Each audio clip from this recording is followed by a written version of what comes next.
ultimately, it's a thought, right? And the thought is, like in the back, they're not paying attention, it falls on deaf ears.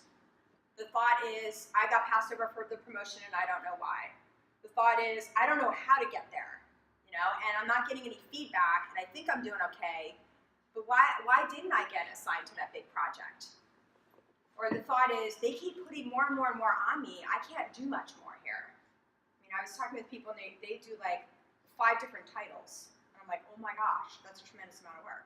So I think it starts with, how do we see ourselves?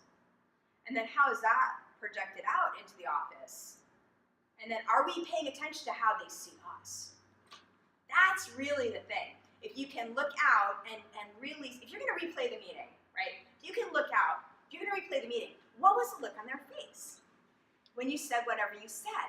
What was the look on their face in the meeting? If you said something, if you didn't say something, if somebody else said something in the meeting, was that well received? I've been at construction meetings, and the guy with the biggest title and the biggest pay grade didn't necessarily have all the respect. Actually didn't have power. There was always some other guy. Usually he was a loudmouth, to be perfectly honest. He was the loudmouth guy. He usually had data. He might be a little aggressive, but he had a point.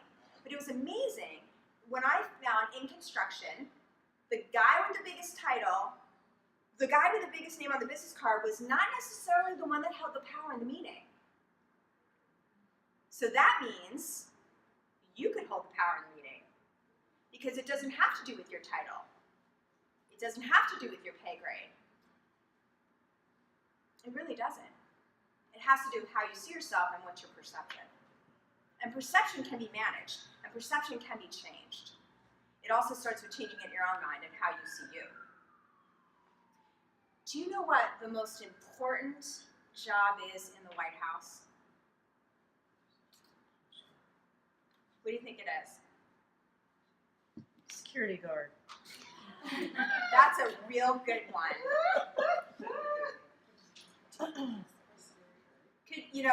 The initial thought would be the president, right? The king that runs the kingdom would have the biggest job, right? It's really the chief of staff.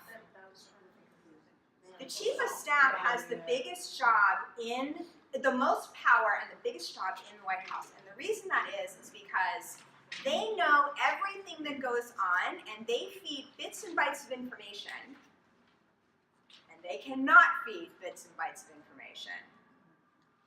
And let me tell you, that's what you do. If you can be the wise, trusted advisor, and that's how I always try to position myself in my career, the wise, trusted advisor, then I am that. I am the chief of staff. And ultimately, you can have the big title and the higher pay grade, but I'm pulling the strings. And let me tell you, the guys I work with actually know that. And they're okay with it, because they're safe with me. I'm not going to do anything that damages them. I'm not going to withhold information that they should know. I'm never going to hurt them. In fact, I'll stand in front of fire for them, and they know that. I'm unbearably loyal, probably to a fault. But that's what it takes. Then you get that kind of respect.